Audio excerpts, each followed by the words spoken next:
When I think of Thailand, I think of a place where modernity exists alongside tradition.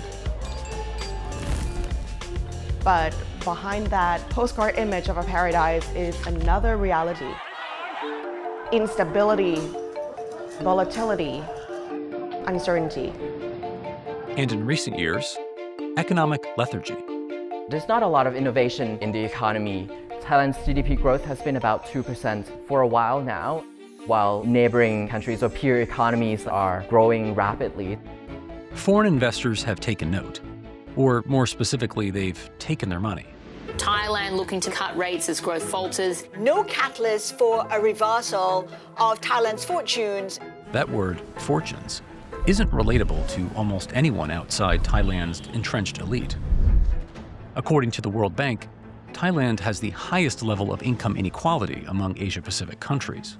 What's at stake is Thailand risks getting left behind in one of the world's fastest growing regions. So we're asking, what went wrong? And can anything be done to turn things around?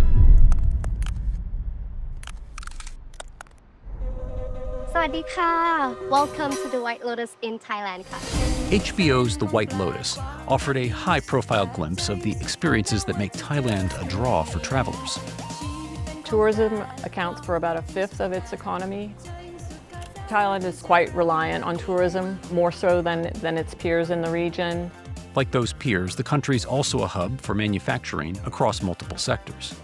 Automobiles, agricultural products, food, and electronics.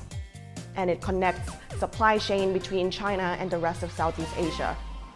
Those two economic engines, tourism and exports, drove Thailand's $570 billion economy in 2025, ranking it third in Southeast Asia.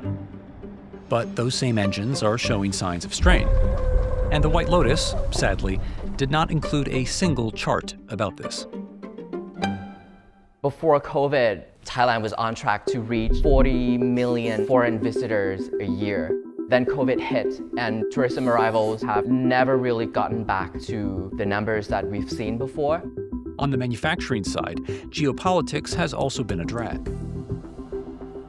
In 2025, the US government imposing a raft of tariffs around the world, so this is upending trade, this is upending investment. That's what you're seeing here, a measure of money flowing in and out of Thailand.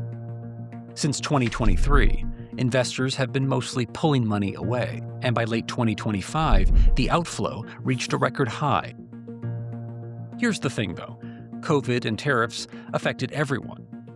To understand what's uniquely throttling Thailand's growth in an otherwise flourishing region, we have to look back even further.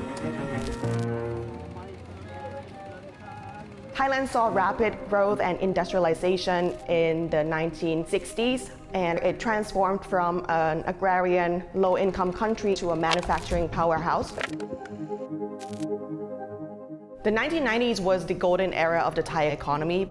Thailand was on track to escape poverty and become a rich country.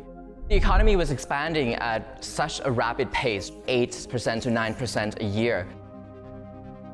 People were spending, banks were lending, companies were hiring. But financial institutions took on excessive risks, bad loans, and a great current account deficit. And then, in 1997,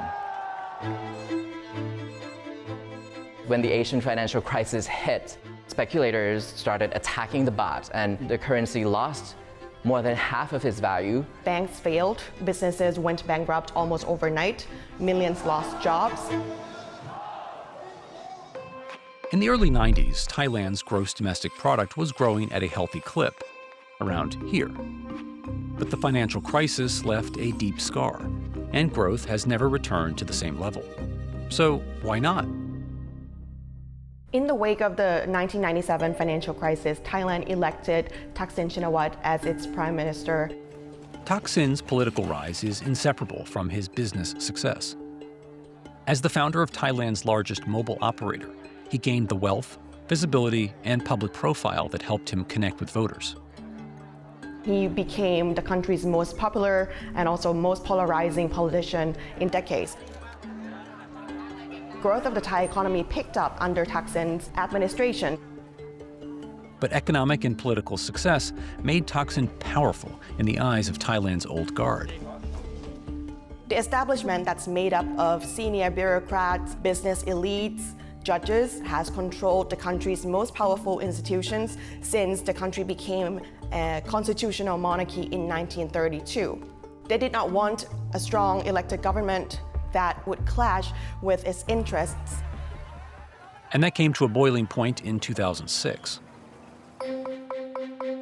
Thaksin was toppled in a military coup that has led to a decades-long rivalry between Thaksin and the old guards. Years of protests and leadership changes followed. And this consistent political upheaval is the first major contributor to Thailand's unique economic problem. Thailand has raced through prime ministers over the last 20 years. 5 of them from Thaksin's camp, who came to power through elections, have been ousted by court or by coup. This is a tug of war between the establishment and the civilian government. They take turn governing the country, but at the same time, none of them stay long enough to really introduce any meaningful changes. For decades, this has broadly been defined by a power struggle between pro-democracy advocates and the elite. Since Thailand became a democracy, it already had 13 successful coups and about 20 versions of the constitution. From an investor point of view, they want to have some certainty that the policies that are in place today will be surviving over the course of an investment. But when you have a revolving door of governments, you don't have that certainty. Thailand's concentration of wealth at the top has created another unique bottleneck for the country.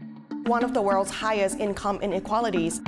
In fact, its richest 10% controls nearly 70% of the nation's wealth. That's higher than any other country in the region, such as Indonesia, Malaysia, and Vietnam. Bangkok and other economic corridors were booming while the rest of the country was engaged in low productivity agricultural practices. The majority of corporate wealth in Thailand are in the hands of just a few hundred people. Rich billionaire family in Thailand control large conglomerates that dominate key sectors across the economy. In Thailand, political access protects business interests while wealth gives you more political bargaining power. Often, when economic power and political authority sit within a small group of people, they resist changes to reduce monopoly, increase competitions, and redistribute wealth. And increasingly, this is being passed on to ordinary families, already burdened by long-standing debt. This is the legacy of the post-1997 crisis where credit was used to revive growth. But when wages stagnate and consumption is expected to rise, households borrow, and sometimes more than they can pay back. At roughly 90% of GDP, Thai household debt is now among the highest in Asia, only scarcely below South Korea and Hong Kong.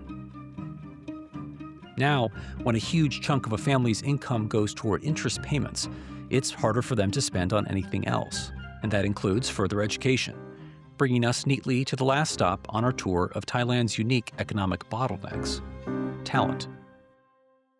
Thailand produces relatively fewer engineers, data scientists, and those high-skilled jobs than the rest of the Southeast Asian countries, and it also doesn't have the same level of English proficiency as other countries either.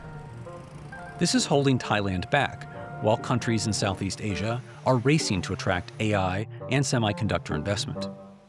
Thailand is sort of stuck in old technologies that is slowly losing momentum without having any new products to offer to sell the world. And it's facing another issue with its workforce.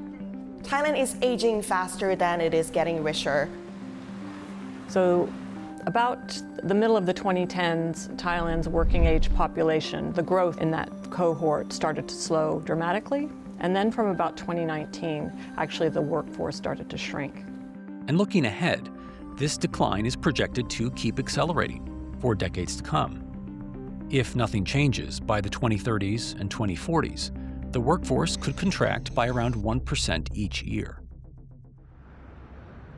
So today, Thailand is battling a perfect storm: stagnant growth, soaring debt, and a shrinking workforce, all against a backdrop of political instability and deep inequality. Its leaders are faced with solving a puzzle of debt and demographics in a world that won't wait for it to catch up. Policymakers say they're aware of the most urgent issues. We have planned on upgrading productivity in Thailand, especially reskill and upskill of Thai people, promoting investment. Yet, no matter who's in power, they'll have to contend with the same problem that's held the country back for decades. There's not a lot of focus in building industries that could power the economy into the future. Political instability is a root cause for that, and unless there's a meaningful reform in the political system, in the power structure, Thailand is never really going anywhere.